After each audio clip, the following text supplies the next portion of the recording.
Now, in our culture, we've been trained for individual differences to stand out. So you look at each person, immediately it is brighter, dumber, older, younger, richer, poorer, and we make all these dimensional distinctions, put them in categories and treat them that way. And we get so that we only see others as separate from ourselves in the ways in which they're separate. And one of the dramatic characteristics of experience is being with another person and suddenly seeing the ways in which they are like you, not different from you. And experiencing the fact that which is essence in you and which is essence in me is indeed one. The understanding that there is no other. It is all one. How are we going to keep building nuclear weapons? You know what I mean? What's going to happen to the arms industry when we realize we're all one? You ever hear about in this country is our differences. That's all the media and the politicians are ever talking about, the things that separate us, things that make us different from one another. It's time for a new philosophy, folks. One based on, yes, the principles of Jesus, which were love your brother as yourself, because you know what? He is yourself. Literally. We are literally all one. I woke up and I suddenly got it. I understood suddenly how thought was just an illusory thing. And how thought is responsible for, if not all, most of the suffering we experience. And then I suddenly felt like I was looking at these thoughts from another perspective. And I wondered, who is it that's aware that I'm thinking? And suddenly I was thrown into this expansive, amazing feeling of freedom from myself, from my problems. I saw that I was bigger than what I do. I was bigger than my body. I was everything and everyone. I was no longer a fragment of the universe. I was the universe. And ever since that day, I've been trying to get back there.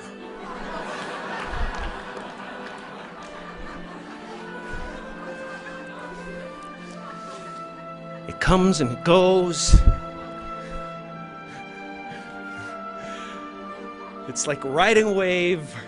Sometimes I'm on, sometimes I'm off. And we are all one thing. It really is true.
discovery of this connection would force us to rethink the nature of reality itself. The world we think we know, the solid, reassuring world of our senses, turns out to be just a tiny sliver of an infinitely weirder, more wonderful universe than we could have ever conceived of in our wildest fantasies. Our reality is just an illusion. Progress in our understanding of the universe through physics over the past quarter century has been exploring deeper levels of natural law, from the macroscopic to the microscopic, from the molecular to the atomic to the nuclear to subnuclear levels of nature's functioning, so-called electroweak unified scale, grand unified scale, super unified scale. And what we've discovered at the core basis of the universe, the foundation of the universe, is a single universal field of intelligence, a field which unites gravity with electromagnetism, light, with radioactivity, with the nuclear force, so that all the forces of nature and all the so-called particles of nature, quarks, leptons, protons, neutrons, are now understood to be one. They're all just different ripples on a single ocean of existence. That's called the unified field or superstring field, and it's a mathematical tour de force. But we have realized Einstein's dream. He dedicated half of his life to discovering this unified field, and now in the context of the superstring, that has been achieved. So unified field theories based on the superstring identify a single universal field of intelligence, an ocean of existence, at the basis of everything, mind and matter. And all the so-called particles of the universe, the forces in our universe, everything in the universe are just ripples on that ocean of existence. That's the unified field. And that field is a non-material field. It is ultimately the field of consciousness. And all our separate consciousness, wherever there's consciousness, is merely consciousness by virtue of the fact that my consciousness, your consciousness, are ultimately that. Everything in the universe is really nothing but that. Planets, trees, people, animals, we're all just waves of vibration of this underlying unified superstring field. We are really united at our core. And ultimately the understanding that's emerging will be that there is only one consciousness in this room. And it is you. And it is me. And it is each and every one of us. We individualize our consciousness through the filter of our nervous system. But the consciousness itself, our very inner subjectivity, the self in the big sense, that is universal. And knowing that, knowing it through experience, is called enlightenment, and has been called enlightenment through the ages. It sounds like you're going down through the physical realms, leptons, smaller, and you're saying at the base, it's not solid, it's intelligence. Why do you use the word intelligence? That is a very brilliant question. What you're saying really reflects a bias that all of us share. Everyone who's grown up in the scientific world is used to the concept that we're living in a material universe, an inert universe, a universe of dead matter. And because of that, it's difficult instinctively to grasp that we're not really living in a dead universe, that the universe is overwhelmingly conscious at its basis. See, what we have seen and studied for 300 years of classical physics is what we call billiard ball mechanics, macroscopic physics, classical physics, the physics of billiard balls, cannonballs, and planets.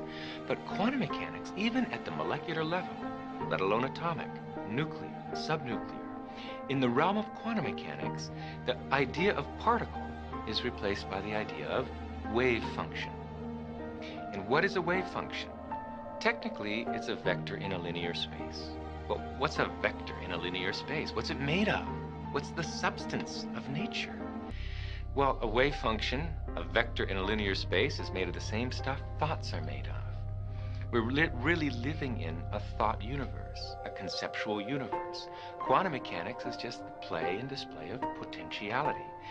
So the point I'm making is the deeper you go in the structure of natural law, the less material, the less inert, the less dead the universe is, the more alive, the more conscious the universe becomes. Then when you get to the foundation of the universe, the unified field or superstring field, it's simply a field of pure being, pure intelligence. Intelligence, because it's the fountainhead of all the laws of nature, all the fundamental forces, all the fundamental particles, all the laws governing life at every level of the universe have their unified source in the unified field. That makes the unified field the most concentrated field of intelligence in nature. Non-material, dynamic, self-aware intelligence. Those are the properties of the unified field. But when you have to ask the question, waves of what, really? What is the field that is waving? Is it the ocean? No, it's a universal ocean, an ocean of pure potentiality, an ocean of abstract potential existence. We call it the unified field, or superstring field. And that's what we're made of. So, as you said, the tighter physics have tried to grasp onto physical reality, to understand what it's really made of. What are the core building blocks of life, at the basis of it all? Life, the universe, slips through your fingers, and you come up with something that's increasingly abstract to come to the realm of pure abstraction.